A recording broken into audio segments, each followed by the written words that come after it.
তাৰ পৰিপ্ৰেক্ষিতত অসমৰ ৰাইজে বিকল্প ৰাজনৈতিক দল আর সরকার গঠনের কারণে কুচকাওয়াজ ইতিমধ্যে আরম্ভ করেছে। আর আমি যেহেতু 2018 সালের 29 ডিসেম্বর তারিখে আদিবাসী ন্যাশনাল পার্টি নামে একটা সর্বভারতীয় পর্যায়ে রাজনৈতিক দল অসমে জন্ম দিয়েছি। আর আমি কিছু কাম কাজ তেতিয়াৰে পৰা কৰি গৈ আছোঁ। আৰ বিগত লোকসভা নিৰ্বাচন তেজপুৰ সংসদীয় সমষ্টিত আমি প্ৰাৰ্থী প্ৰক্ষেপ কৰিছোঁ। আৰ সংসদীয় সমষ্টিৰ অতি কম সময়ৰ ভিতৰত আমাক আদৰি লৈছিল। আমি জিকিব পৰা নাই, কিন্তু ৰাজনৈতিকভাৱে ৰাইজৰ যিটো আস্থা ভৰসা আৰু আমাৰ প্ৰতি যিটো সমৰ্থন, আমি তাৰ পৰা এটা কথা অনুভৱ কৰিছোঁ যে ৰাইজ আদিবাসী নেশ্যনেল পাৰ্টিৰ প্ৰতি আকৰ্ষিত, আদিবাসী নেশ্যনেল পাৰ্টিয়ে কোৱা বক্তব্যৰ প্ৰতি আকৰ্ষিত আৰু আদিবাসী নেশ্যনেল পাৰ্টিয়ে কৰিব বিচৰা কাম কাজৰ প্ৰতি ৰাইজৰ সম্পূৰ্ণ বিশ্বাস আৰু আছে। কেন্দ্ৰীয় চৰকাৰে বিভিন্ন সময়ত গ্ৰহণ কৰা নীতিবিলাকে অসম আৰু অসমীয়া জাতিক হলথলত পেলাইছে।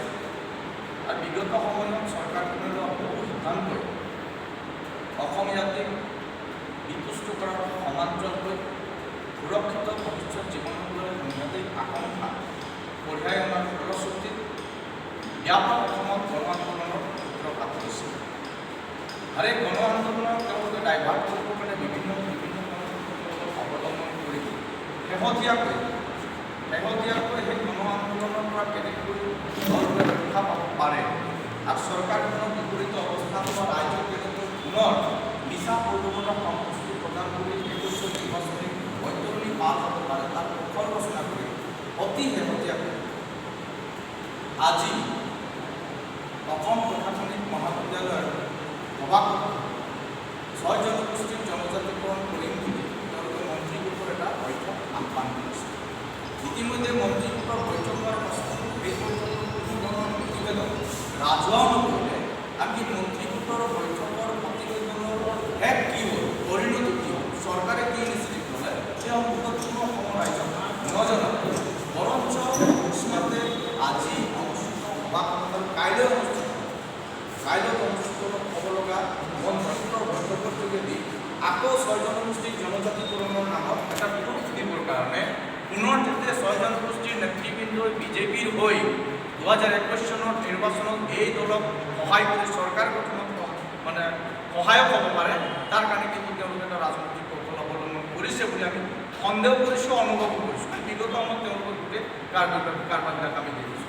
আমি চৰকাৰলৈ এটা পোনপটীয়া প্ৰশ্ন সুধিব বিচাৰিছোঁ, আচলতে তেওঁলোকে 6 জনগোষ্ঠীৰ লোকসকলক অনুচিত ভুক্ত কৰিব যদি ইচ্ছাই আছে, জনজাতিৰ মৰ্যাদা যদি দিবই লগা আছে, ইমানবাৰ আলোচনা কৰাৰ কোনো যুক্তিযুক্ততা আচলতেই নাই। বিশেষভাৱে আদিবাসী চাহ শ্ৰমিকসকলৰ জনজাতীয় কেৰেক্টাৰ সম্পৰ্কত নতুনকৈ কিবা মডেলিটিৰ বা অন্য কোনো ধৰণৰ প্ৰতিবেদন সংগ্ৰহৰ প্ৰশ্নই নাই। যিহেতু ভাৰতীয় প্ৰেক্ষাপটত এই জনগোষ্ঠীটো ইতিমধ্যে 1950 চন শিডিউল ট্ৰাইবছ অৰ্ডাৰ আৰু 1950 চন শিডিউল কাষ্ট অৰ্ডাৰৰ মতে অনুসূচীভুক্ত। সেই অৰ্ডাৰটো সেই অনুসূচীটো চিডিউলৰ যিটো ষ্টেটাছ পাই গৈছে সেইটো অসমত এক্সটেণ্ড কৰিলে কাহিনী খতম আছে। নতুনকৈ এই ধৰণৰ আলোচনা কৰিব প্ৰয়োজন বা তাৰ প্ৰাসংগিকতাও নাই। গতিকে আমি আহ্বান জনাওঁ চৰকাৰক যে ইতিমধ্যেই অসমত থকা আদিবাসী চাহ শ্ৰমিক লোকসকলৰ যিটো চিডিউলিঙৰ মৰ্যাদা ভাৰতীয় প্ৰেক্ষাপটত পাই আছে, সেই মৰ্যাদা তেওঁলোকে অসমত বাহাল কৰিব লাগে, লাগু কৰিবলৈ আমি এই আহ্বান কৰিছোঁ। আৰু অহা 2021 চনৰ অসম বিধানসভাৰ নিৰ্বাচনত আমি আদিবাসী নেশ্যনেল পাৰ্টীয়ে অসমৰ বহুকেইটা বিধানসভা সমষ্টিত আমি আমাৰ প্ৰাৰ্থী প্ৰতিদ্বন্দ্বিতাৰ কাৰণে আমি থিয় কৰাম। আমি আপোনালোকৰ জ্ঞাতাৰ্থে, অসমৰ জনগণৰ জ্ঞাতাৰ্থে আমি সমষ্টিসমূহ গাই দিব বিচাৰিছোঁ। আমি ডিগবৈ, মাৰ্ঘেৰিটা, চাবুৱা, লাহোৱাল, টিংখাং, মাহমৰা, সোণাৰী, নাজিৰা, গহপুৰ, ৰঙাপাৰা, ঢেকীয়াজুলি, ইহালী, বিশ্বনাথ, মাজবাট, খুমটাই, বৰপথাৰ, গোসাইগাঁও, তিতাবৰ, মৰিয়নি আৰু মৰাণ, এই 20টা বিধানসভা সমষ্টিত আমি পোনপটীয়া প্ৰতিদ্বন্দ্বিতাৰ কাৰণে ইতিমধ্যে আমি ৰাজনৈতিক কুচকাৱাজ আমি আৰম্ভ কৰিছোঁ। আমাৰ সাংগঠনিক কাম চলিছে। 2021 নিৰ্বাচনত এই আটাইকেইটা সমষ্টিত আমি সবলভাৱে প্ৰতিদ্বন্দ্বিতা কৰিবৰ কাৰণে আজিৰ সভাই সিদ্ধান্ত গ্ৰহণ কৰিছোঁ। লগতে আজিৰ সভাই আমি এটা গুৰুত্বপূৰ্ণ সিদ্ধান্ত গ্ৰহণ কৰিছোঁ যে বিগত সময়ত আমি দেখিছোঁ আজি কেইদিনমানৰ আগত উত্তৰ প্ৰদেশৰ হাথৰছৰ যিটো জঘন্য নাৰকীয় ধৰ্ষণ কাণ্ড, এই ধৰ্ষণ কাণ্ডক আমি আজিৰ সময়ত তীব্ৰ ভাষাৰে গৰিহণা দিছোঁ। আৰু গৰিহণা দিয়াৰ লগতে চৰকাৰখনে ধৰ্ষণকাৰীসকলক প্ৰকাৰান্তৰে ৰক্ষণাবেক্ষণ দিবৰ কাৰণে যি অপপ্ৰচেষ্টা চলাইছে তাক চৰকাৰৰ চৰিত্ৰটোক আমি ধিক্কাৰ জনাইছোঁ। আচলতে ভাৰতবৰ্ষত ধৰ্ষণকাৰীক ৰক্ষণাবেক্ষণ দিবৰ কাৰণে এই ধৰণৰ এটা শাসকীয় দলক আমি নিৰ্বাচিত কৰি কোনো পঠোৱা নাছিল। আমি ভাবিছিলোঁ যে আমি দিয়া চৰকাৰখনে ৰাইজৰ পক্ষত, নাৰীৰ সুৰক্ষাৰ পক্ষত, মহিলা যুৱতীৰ সুৰক্ষাৰ পক্ষত থাকিব। কিন্তু ইয়াত যে বৰ্ণবাদী ব্যৱস্থা এটা পুনৰ প্ৰতিষ্ঠা কৰিবৰ কাৰণে উচ্চ বৰ্ণৰ জৰিয়তে নিম্ন বৰ্গৰ মহিলা যুৱতীৰ ওপৰত শাৰীৰিক শোষণ হ'ব, ধৰ্ষণ হ'ব, হত্যা কৰিব, হত্যাকাৰীসকলক তেওঁলোকে ৰক্ষা কৰিব যিবিলাক তেওঁলোকে ৰাজনৈতিকভাৱে প্ৰশাসনিক ব্যৱস্থাটোক ব্যৱহাৰ কৰিছে, আমি ধিক্কাৰ জনাইছোঁ। আৰু প্ৰধানমন্ত্ৰী আৰু ৰাষ্ট্ৰপতিক কৈছোঁ যে আপোনালোকে সংবিধানখন চুই শপত গ্ৰহণ কৰাৰ সময়ত আপোনালোকে পক্ষপাতিত্বমূলক আচৰণ কৰিম বুলি শপত গ্ৰহণ কৰিছিল নেকি? উচ্চ বৰ্ণৰ নিম্ন বৰ্ণৰ আচৰণক আপোনালোকে সমৰ্থন জনাম বুলি কৈছিল নেকি? গতিকে আমি আজিৰ এই সংবাদমেল যোগে কেন্দ্ৰীয় চৰকাৰক স্পষ্টভাৱে কওঁ, মাননীয় ৰাষ্ট্ৰপতি মহোদয়ক আমি স্পষ্টভাৱে কওঁ, সেই উত্তৰ প্ৰদেশৰ হাথৰছত সংগঠিত জঘন্য ভয়ানক, অতি ভয়ানক ধৰ্ষণ কৰি যি কেইগৰাকী ধৰ্ষণকাৰীক তেওঁলোকে শাস্তি দিয়াৰ পৰিৱৰ্তে ৰক্ষণাবেক্ষণ দিবৰ কাৰণে একান্ত বিজেপিৰ সমৰ্থিত সমৰ্থকে ৰেলী বাইৰ কৰি হত্যাকাৰীক ৰক্ষণাবেক্ষণ কাৰণে যি প্ৰচেষ্টা কৰিলে তেওঁলোকক কিন্তু কৰায়ত্ব কৰি কঠোৰতম শাস্তি দিবলৈ আৰু ধৰ্ষণকাৰীসকলক, হত্যাকাৰীসকলক অতি বিলম্বে উইদিন 3 months ফাষ্ট ট্ৰেক কোৰ্টত তেওঁলোকৰ বিচাৰ কৰি তেওঁলোকক ফাঁচি দিব। আমি এই গোটেই কথাখিনি আজি সংবাদমেলৰ জৰিয়তে আমি ব্যক্ত কৰিছোঁ। লগতে আমি এটা বস্তু মন কৰিছোঁ যে চৰকাৰখন ইতিমধ্যে দুখৰ ৰাজনীতি আৰম্ভ কৰিলে। আপোনালোকে চাওক, যোৱা 2016 চনৰ নিৰ্বাচনৰ প্ৰাক্ক্ষণত তেওঁলোকে কৈছে যে চাহ বাগিচাৰ মানুহৰ একাউণ্টত আমি 5,000কৈ পইচা সোমাই দিম আৰু এটা ইনষ্টলমেণ্টত তেওঁলোকে 25,000 সোমাই দিব। তেওঁলোকে এই কথাটো কৈছিল যে একাউণ্টতে চাহ বাগিচাৰ চাহ শ্ৰমিকসকলৰ ন্যূনতম দৈনিক মজুৰি 351 টকা কৰিম। 351 টকা দৈনিক মজুৰি কৰিম বুলি কোৱা চৰকাৰখনে 5 বছৰ সময় অতিক্ৰম কৰাৰ পাছত এই মজুৰি বৃদ্ধি নকৰিলে।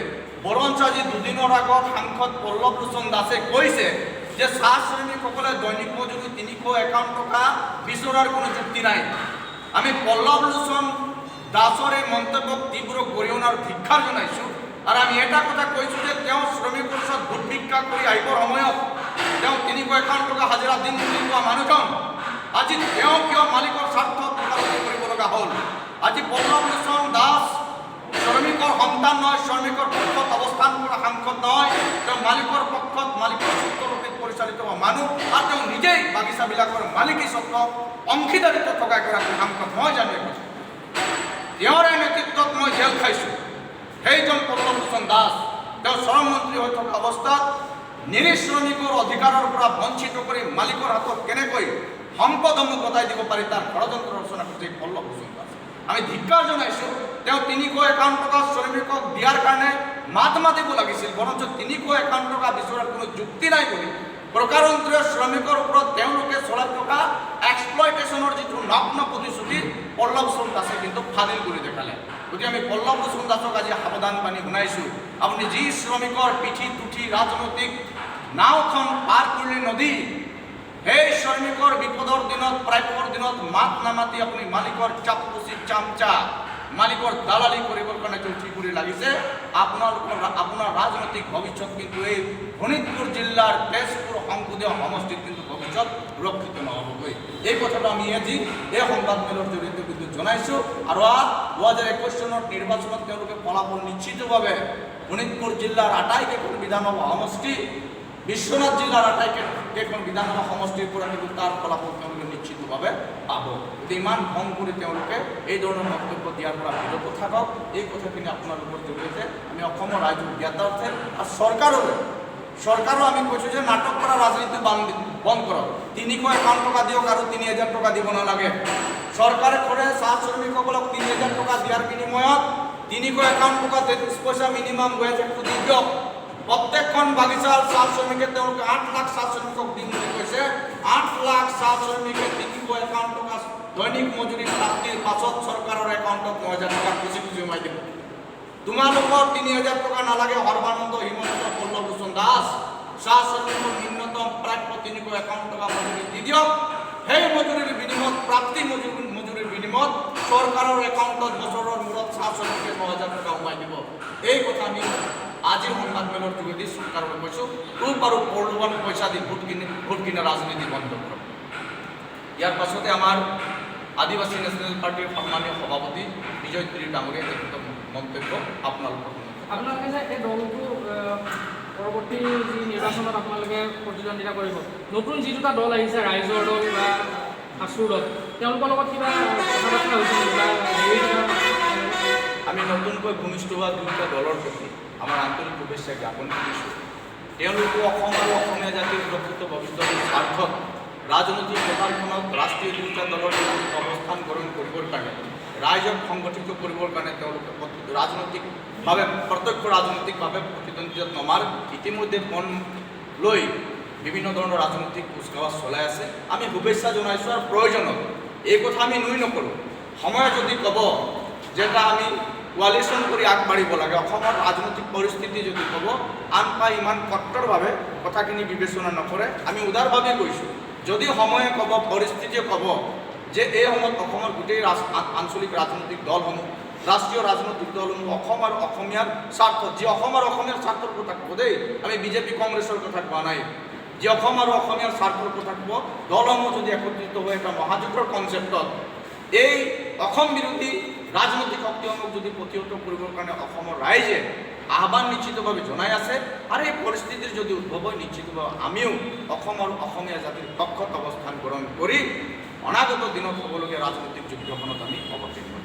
আৰু যি মৰিগাঁৱৰ বিধায়ক ৰমাকান্ত দেৱে ইতিমধ্যে ব্ৰাহ্মণ সমাজক লৈ পেলাই এটা খুব মন্তব্য কৰিছে, আপুনি কি ক'ব আপোনালোকৰ ফালৰ পৰা? এইটো আচলতে বিজেপিৰ নেতা মন্ত্ৰী বিধায়কবিলাকৰ অন্তৰত সোমাই থকাৰ নিকৃষ্ট যিটো মানসিকতা আৰু তেওঁলোকৰ যিটো চৰিত্ৰ এইটো ফাদি লৈছে।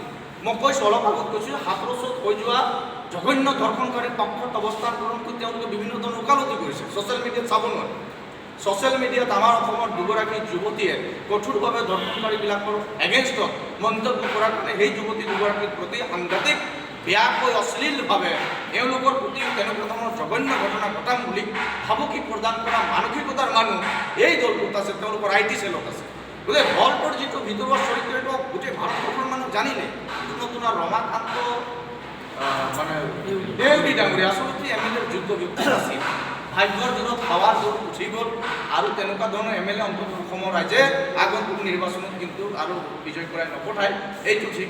একেমতে আমি আৰু এটা কথা কওঁ যে কেইদিনমানৰ আগত সংগঠিত যিটো পুলিচৰ উপ পৰিদৰ্শক নিযুক্তিৰ যিটো কেলেংকাৰী, অতি ভয়ংকৰ এটা কেলেংকাৰী সংঘটিত হৈছে, সেই কেলেংকাৰীৰ যিকেইজন ৰাজনৈতিক ব্যক্তিৰ নাম তাত সাঙুৰ খাই পৰিছে, আনকি সৰ্বানন্দ সোণোৱালৰ হোৱাত স্বৰূপ টিংখঙৰ বিধায়ক বিমল বৰুৱা ডাঙৰীয়াৰো নাম আছে আৰু তেওঁলোকৰ টিম আছামৰ অন্যতম সদস্য নাৰায়ণ ডেকাৰ নামো সন্নিৱিষ্ট হৈ আছে। হয়তো আৰু একাংশ ৰাজনৈতিক নেতাৰ নাম সাঙুৰ খোৱাৰ সম্ভাৱনা আছে।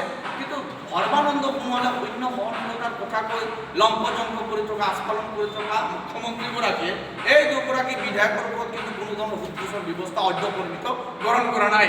গতিকে এটা কথা খুব স্পষ্ট, সৰ্বানন্দ সোণোৱালে শূন্য সহনশীলতাৰ কথাটো একমাত্ৰ তেওঁ ৰাজনৈতিকভাৱে মানুহখিনি কেনেকৈ ভুলাব পৰা যায়, প্ৰলোভিত কৰিব পৰা যায়, তাৰ ডায়লগ এটা আওৰাই থাকে।